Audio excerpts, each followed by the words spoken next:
Καλησπέρα, παιδιά. Παντελής Σταυλάκης εδώ. Σήμερα θα κάνουμε το Q&A των ερωτήσεων του Instagram που μου απαντήσατε. Ευχαριστώ πάρα πολύ για τη συμμετοχή. Έχω κρατήσει κάποιες από τις ερωτήσεις που θεωρώ ότι έχουν το περισσότερο ενδιαφέρον για να απαντηθούν. Και πριν ξεκινήσω να απαντάω στις ερωτήσεις σας, πάμε να δούμε τους χορηγούς μας. Μπορείτε να επισκεφτείτε το site μας developstore.gr για να βρείτε όλη την γάμα της Biotech και πολλές άλλες επώνυμες εταιρείες και φυσικά να χρησιμοποιήσετε τον εκπτωτικό κωδικό SPTM15 για να προφεληθείτε 15% έκπτωση σε όλα τα προϊόντα του καταστήματός μας. Και φυσικά μπορείτε να επισκεφτείτε το site της NetSuken και να χρησιμοποιήσετε τον εκπτωτικό κωδικό Savulakis30 όπου θα προφεληθείτε με 30% έκπτωση σε όλα τα CPT προϊόντα και σε όλη την γάμα συμπληρωμάτων που υπάρχει στο site. Ευχαριστούμε πάρα πολύ για τη στήριξη. Λοιπόν, παιδιά, πάμε να ξεκινήσουμε να απαντάμε μία-μία τις ερωτησούλες σας. Καταρχήν, να σας ευχαριστώ πάρα πολύ για τη στήριξη. Το κανάλι έχει περάσει στους 50.000 που ήταν και ο στόχος της φετινής χρονιάς. Ευχαριστώ πάρα πολύ λοιπόν για τη στήριξη. Και λοιπόν θα απαντήσουμε κάποιες από τις πιο ενδιαφέρουσες, όπως σας είπα, ερωτήσεις. Θα ξεκινήσω. Τώρα που είσαι στο off-season, συνεχίζεις με τον προπονητή ή το πηγαίνεις μόνος σου? Η αλήθεια είναι ότι την περίοδο αυτή που διανύω τώρα, επειδή δεν έχω αποφασίσει ακόμα σε ποιον αγώνα θα διαγωνιστώ και γενικότερα είναι μια φάση η οποία δεν ακολουθώ ένα πολύ αυστηρό πρόγραμμα, είμαι σε φάση ξεκούρασης και αποφόρτισης από όλη την προσπάθεια που έχω κάνει όλο αυτόν τον καιρό. Έχω διακόψει για λίγο καιρό με τον προπονητή μου, τον Πάτρικ. Κατόπιν συνεννόησης του έχω πει, δηλαδή ήρθαμε σε μια συμφωνία στην ουσία, με τη συγκατάθεσή του, ότι του είπα ότι αυτή την περίοδο θα θέλω να αφιερώσω λίγο παραπάνω χρόνο στην οικογένειά μου, να κάνω κάποια άλλα πράγματα, οπότε δεν θα είμαι 100% on the target. Οπότε αυτή την περίοδο μέχρι να αποφασίσω ποιος αγώνας θα είναι και μέχρι να δομήσω το αγωνιστικό μου πλάνο, δεν θα ήταν τόσο καλό για μένα εφόσον δεν θα μπορώ να είμαι σε ένα απόλυτο πλάνο.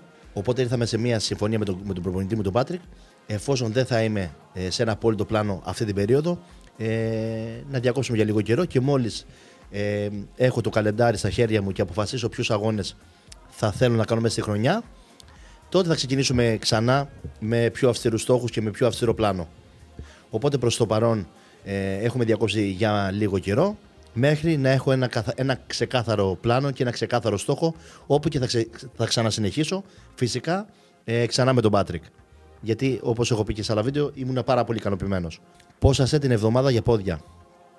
Κοιτάξτε, προσωπική μου άποψη είναι ότι τα πόδια είναι μια μικρή ομάδα η οποία μπορεί να αντέξει μεγαλύτερο όγκο φορτίων και μεγαλύτερο όγκο προπόνησης. Εγώ προσωπικά μου αρέσει να γυμνάζω με μεγάλο όγκο προπόνησης την κάθε μικρή ομάδα. Θεωρώ ότι στα πόδια, τετρακεφάλους και μοιραίους κεφάλους, θεωρώ ότι πρέπει να ξεπερνάμε τα 18 σετ σε μια ολοκληρωμένη προπόνηση, εκ των οποίων φυσικά δεν θα είναι και τα 18 μέχρι αποτυχία. Συνυπολογίζουμε ότι από αυτή την προπόνηση των 18-20 σετ θα έχουμε 5 σετ με 4 έως 6 σετ μέχρι αποτυχία και τα υπόλοιπα σετ θα είναι RIR 3-4. Οπότε θα έχουμε κάποια σετ αρκετά ποιοτικά και αρκετά σετ μέχρι αποτυχία. Το RIR σημαίνει ότι το αποθεματικό επαναλήψεων, δηλαδή όταν ολοκληρώνουμε την προσπάθεια, πόσες επαναλήψεις θεωρούμε ότι θα μπορούσαμε να εκτελέσουμε ακόμα μέχρι να έρθει η πλήρης κόπωση. Οπότε όταν λέμε RIR 3, εννοούμε ότι τελειώνουμε το set έχοντας ακόμα 3 επαναλήψεις μέχρι να έχουμε μια πλήρη αποτυχία. Κάποιοι δεν θεωρούν τη σωματοδόμηση άθλημα. Τι τοποθέτηση θα κάνεις πάνω σε αυτό? Και αυτούς που θεωρούν ότι η σωματοδόμηση, το bodybuilding δεν είναι ένα άθλημα, είναι εκείνοι οι οποίοι είναι πάρα πολύ ρηχοί και στέκονται καθαρά στο επιφανειακό κομμάτι που έχει να κάνει με την μέρα του αγώνα, που είσαι on stage και απλά επιδεικνύεις τους μυς σου. Που αυτό είναι 10 λεπτά και πολλές φορές ούτε 10 λεπτά δεν είναι, μιας ολόκληρης χρονιάς. Που αυτή είναι μια ολόκληρη χρονιά έχεις κάνει πάρα πολλές προπονήσεις, αεροβικές προπονήσεις, εκατοντάδες προπονήσεις με αντιστάσεις, έχεις σηκώσει τόνους για τόνους από βάρη. Το άθλημα ως άθλημα ορίζει μία προσπάθεια η οποία απαιτεί σωματική και πνευματική προσπάθεια. Οπότε η σωματοδόμηση εμπερικλεί και τα δύο. Και σωματική και πνευματική προσπάθεια. Οπότε κάποιος που ορίζει ότι το bodybuilding δεν είναι άθλημα είναι κουτός και κομπλεξικός. σε πολλές περιπτώσεις. Γνώμη για μεταφορά Μπρέον Άσλεϊ από Classic στη 2.12. Θεωρώ ότι η 2.12 είναι αυτή την περίοδο λιγότερο ανταγωνιστική από τη 2.12, από τη Classic Bodybuilding. Νομίζω ότι ο Μπρέον θα έχει μεγαλύτερες πιθανότητες να πάρει καλύτερες θέσεις πλέον στη 2.12. Είναι ένα φοβερό σώμα και νομίζω ότι πλέον μην έχοντας την πίεση των κιλών, βασικά τώρα έτσι όπως είναι και η Classic, τα κιλά δεν έχουν πολύ μεγάλη διαφορά, αλλά θεωρώ ότι ο Μπρέον λόγω ανταγωνισμού νομίζω ότι η 2.12 θα το ταιριάξει καλύτερα. Είχες από πάντα την οικονομική κατάσταση για να κάνεις αγωνιστικό bodybuilding? Φυσικά και όχι. Κάποια παιδιά που με παρακολουθούν καιρό θα έχουν ακούσει σε κάποιες συνεντεύξεις μου ότι έχω πει κάποιες φορές ότι αναγκάστηκα μία περίοδο να διακόψω το bodybuilding. Αυτό συνέβη μετά το 2009, δηλαδή από το 2009 μέχρι και το 2012. Είχα σταματήσει το αγωνιστικό bodybuilding. Οι λόγοι ήταν αποκλειστικά οικονομικοί. Είχαμε περάσει μια πολύ δύσκολη περίοδο με τη σύζυγό μου οικονομική τότε. Εργαζόμενο security. Η εταιρεία που εργαζόμουν τότε αντιμετώπιζε πολύ σοβαρά οικονομικά θέματα. Είχε στάση πληρωμών. Εγώ κατέληξα να είμαι άνεργος και με αρκετούς μισθούς να μου χρωστώνται. Ήμουνα σε μια φάση που χρώσταγα ενίκεια στο σπίτι μου. Δεν μπορούσα να καλύψω ούτε καν τη διατροφή ενός bodybuilder. Δεν συζητάμε για συμπληρώματα και τέτοια πράγματα. Αυτό είχε σταματήσει προπολού να συμβαίνει και είχα αναγκαστεί τότε να διακόψω το αγωνιστικό bodybuilding. Αλλά παρόλα αυτά, εκείνη την περίοδο που ήταν αρκετά δύσκολες οικονομικές συνθήκες, πάντα πίστευα ότι ήταν μια συνθήκη προσωρινή. Δεν θεωρούσα ότι ήταν κάτι το οποίο θα συνεχίσει, θα με κρατήσει πίσω. Πίστευα ότι θα βρω τις λύσεις και θα μπορέσω να προχωρήσω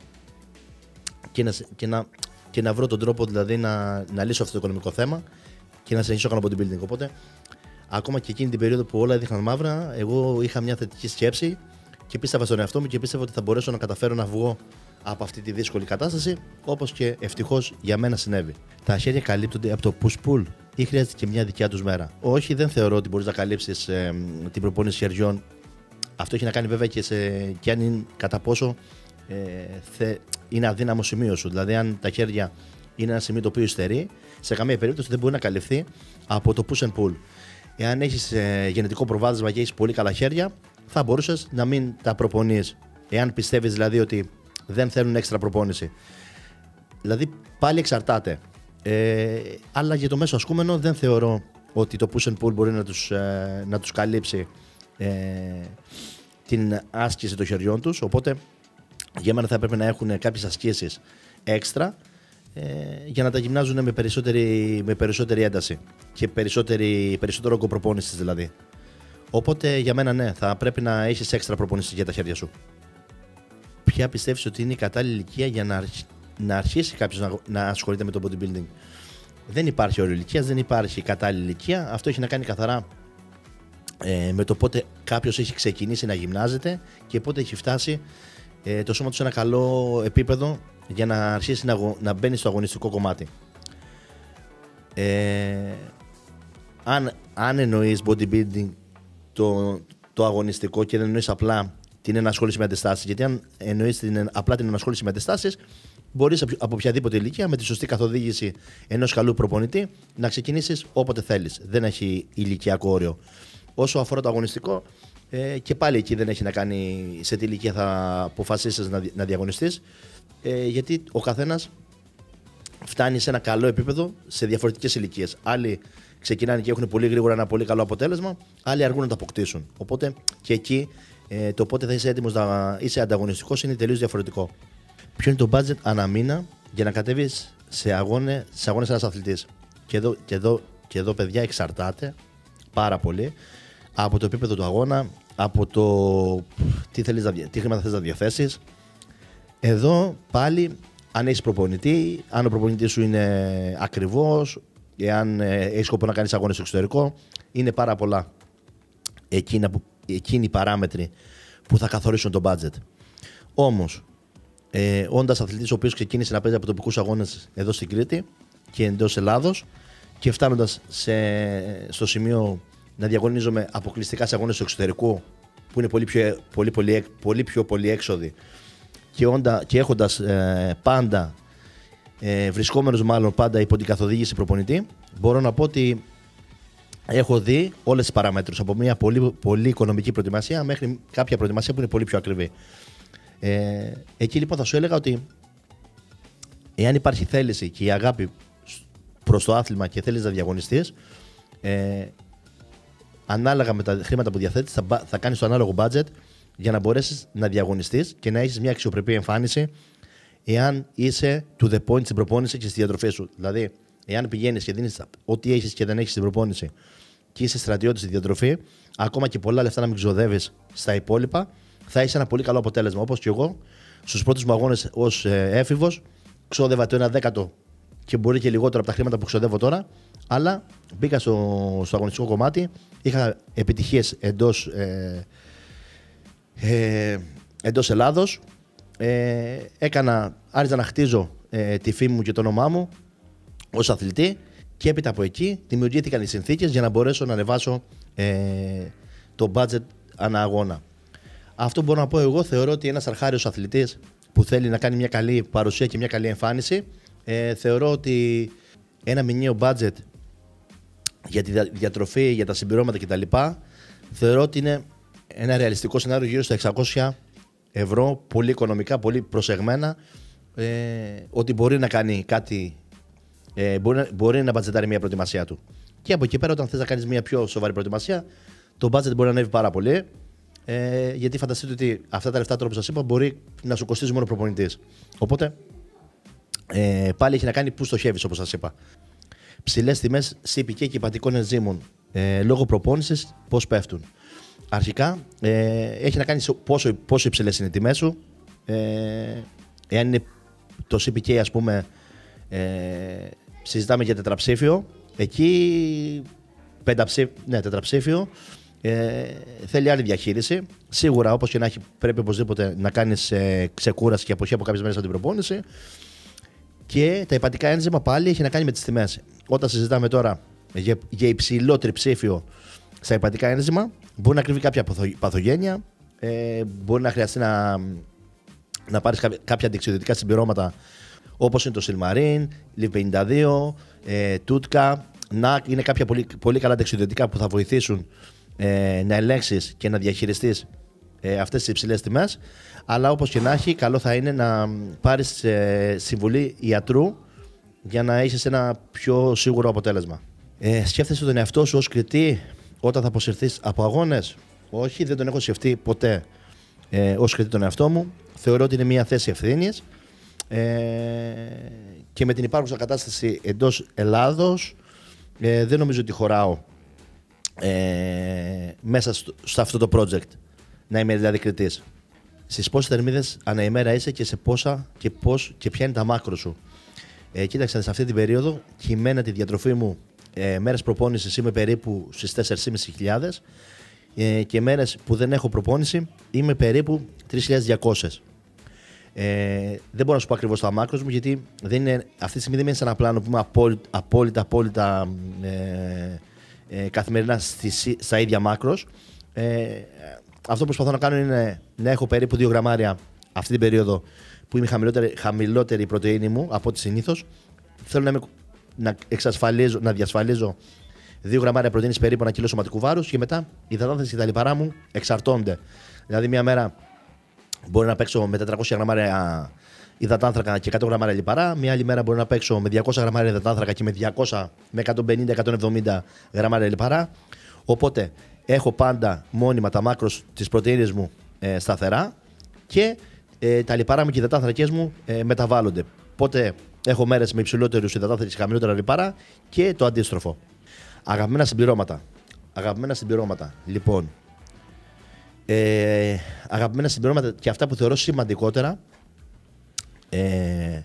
σίγουρα μαγνήσιο, σίγουρα γλουταμίνη, σίγουρα καρνιτίνη.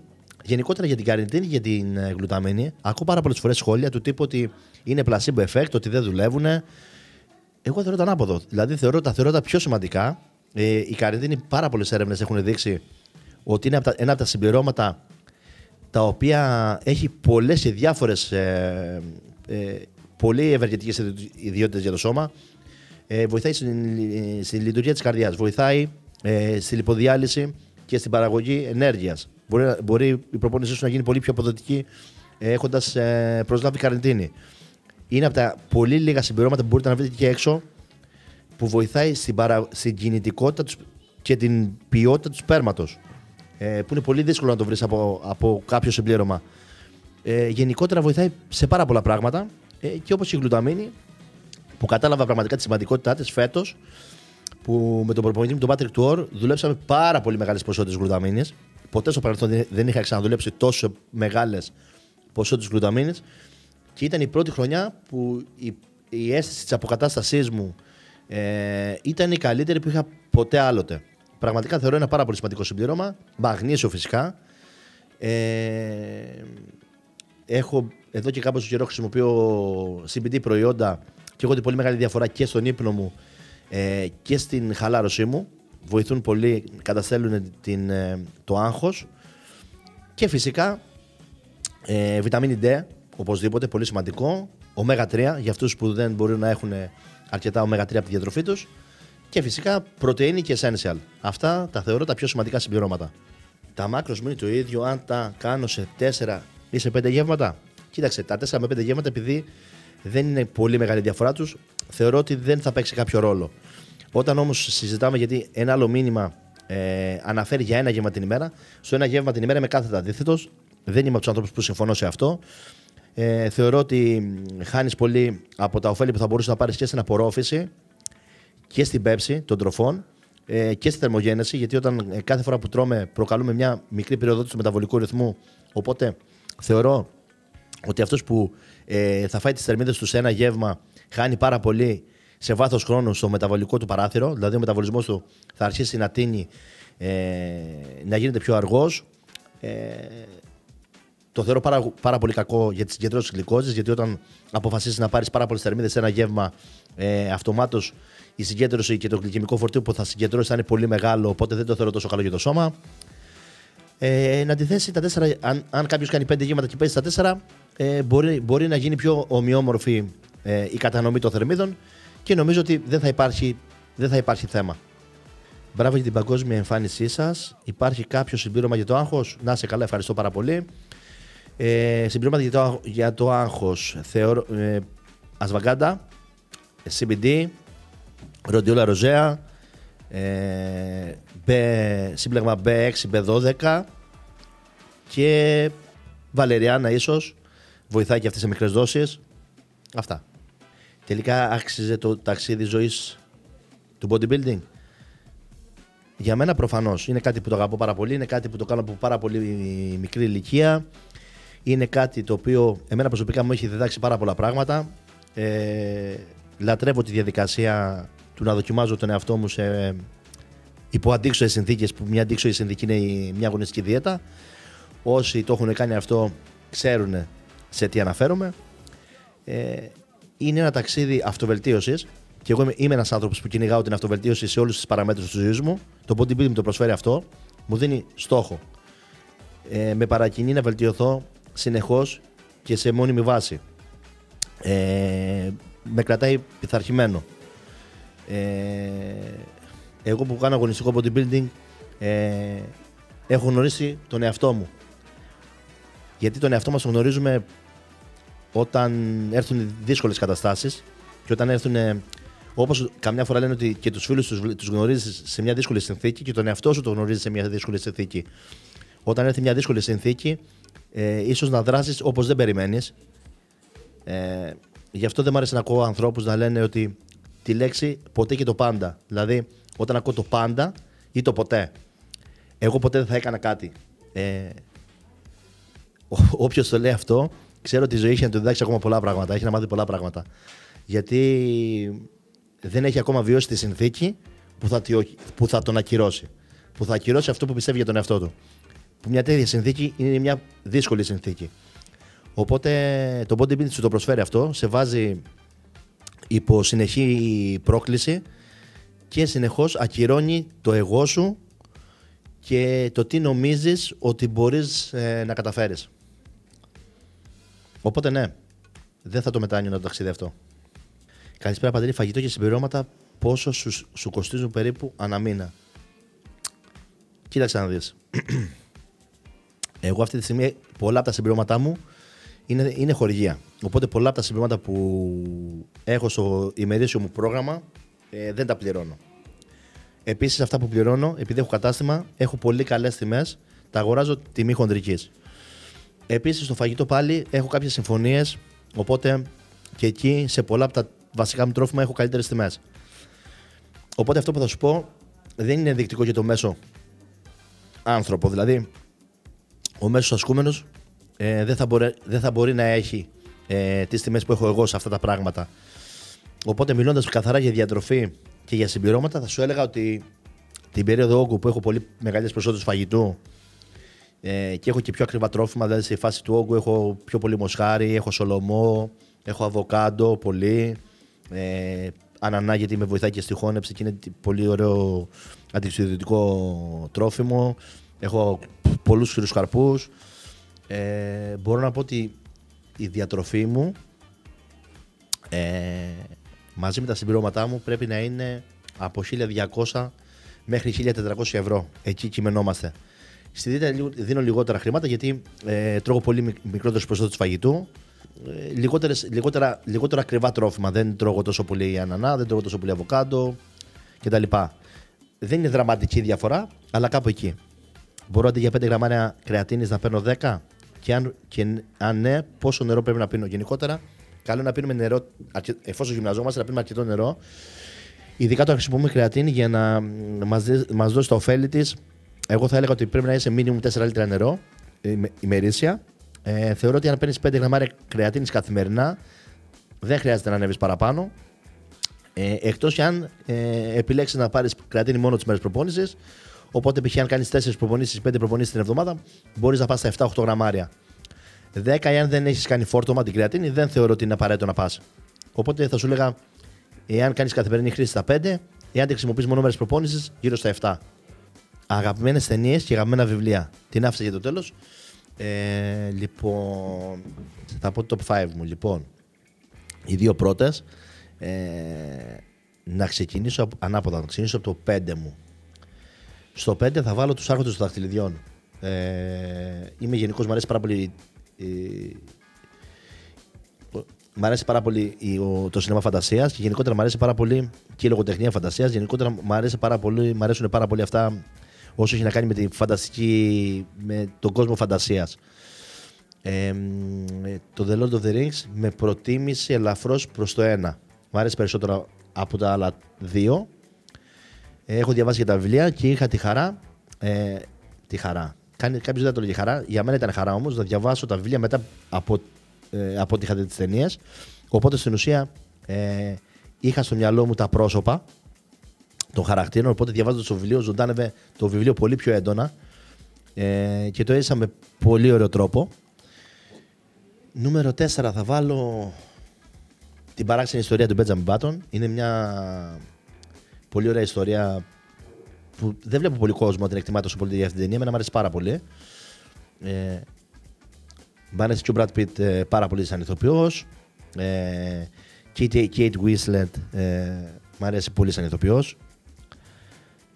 Λοιπόν, θα βάλω 3 το Good Will Hunting. Είναι μια πολύ συναισθηματική ταινία. Είναι μια ταινία αρκετά βαριά. Robin Williams, φανταστικός, Matt Damon και Ben Affleck στην πρώτη του κινηματογραφική απόπειρα. Πιτσιρικάδες μέσα και ο Matt Damon κάνει και αυτός μια φοβερή ερμηνεία. Και στο νούμερο 2 έχω το Forrest Gump. Μου αρέσει πάρα πολύ αυτή η ταινία. Και το νούμερο 1 μου είναι η τελευταία έξοδος Rita Hayworth. Είναι μια από τις αγαπημένες μου ταινίες, την έχω δει άπειρες φορές. Έχω διαβάσει το βιβλίο του Stephen King που είναι πολύ κατώτερο της ταινίας. Αυτό δεν το περίμενα ποτέ να το δω. Από βιβλία. Το αγαπημένο μου είναι «Οι Πύλες της Φωτιάς» του Steven Pressfield. Είναι το αγαπημένο μου βιβλίο, το είχα διαβάσει πρώτη φορά όταν δούλευα security πριν 20 χρόνια μπορεί να είναι. Και το έχω ξαναδιαβάσει και άλλη μια φορά πριν καμιά δεκαετία, στην αρχή που είχα ανοίξει το κατάστημά μου. Είναι το αγαπημένο μου βιβλίο. Ένα βιβλίο που μου αρέσει πάρα πολύ επίσης είναι ο Θεραπευτής. Συγγραφέα δεν θυμάμαι, είναι ένα βιβλίο που είχα διαβάσει και αυτό παλιά. Μου το είχε δανείσει ο πατέρας μου και το είχα διαβάσει. Δεν θυμάμαι το συγγραφέα. Αλχημιστής. Κοέλο. Πολύ καλό. Από τα αγαπημένα μου. Ένα αγαπημένο βιβλίο αυτοβελτίωσης που το προτείνω σε όλους ανεπιφύλακτα είναι ένα τίποτα μπορεί να αλλάξει τα πάντα. Το θεωρώ ότι είναι τρομερά εύπεπτο, πολύ εύκολο στο να το διαβάσει κάποιος και πάρα πολύ εύκολο στο να τα εφαρμόσει αυτά. Γιατί κάποια άλλα βιβλία αυτοβελτίωσης είναι δύσκολο να εφαρμόσεις αυτά που διαβάζεις. Αυτό πραγματικά από την πρώτη σελίδα σε παρακινεί και πραγματικά θεωρώ ότι είναι πολύ εύκολο να εφαρμόσεις τις τακτικές τις οποίες αναφέρει μέσα. Και ένα πέμπτο τώρα, σαν πέμπτο, έχω πολλά μυθιστορήματα που μου αρέσουν. Να πω ένα για οικονομικά. Να πούμε κάτι διαφορετικό. Θα πω για οικονομικά που και. Θα πω και αυτό που το θεωρώ το καλύτερο για κάποιον που θέλει έτσι, να μπει στον κόσμο, έτσι, να μάθει λίγα πράγματα για το πώς να μάθει να εξοικονομεί χρήματα, να βάλει σε τάξη τα οικονομικά του που λέει και ο Τσούνης. Είναι το Πλούσιος Μπαμπάς, Φτωχός Μπαμπάς. Θεωρώ ότι είναι ένα βιβλίο που για μένα θα πρέπει να το έχουν διαβάσει όλοι. Γιατί ακόμα και αν δεν θες να επενδύσεις χρήματα, θα σου μάθει πώς να εξοικονομείς χρήματα. Θα σου μάθει τι είναι τα έσοδα και τι είναι τα έξοδα. Θα σε βάλει σε μια διαδικασία να καταλάβεις πού χαλάς χρήματα, που θα μπορούσες να αποφύγεις να χαλάσεις χρήματα. Και σίγουρα αν είσαι σε μια φάση που μπορείς και θες να επενδύσεις χρήματα, θα σου πει κάποιους τρόπους. Λοιπόν, εδώ το Q&A φτάνει στο τέλος του. Να σε ευχαριστήσω πολύ για τη συμμετοχή και φυσικά να σας υπενθυμίσω εγγραφή στο κανάλι, κουδουνάκι για μελλοντικές ενημερώσεις και ένα like για να φτάσει το βίντεο σε περισσότερα μάτια. Ευχαριστώ πάρα πολύ και τα λέμε στο επόμενο βίντεο.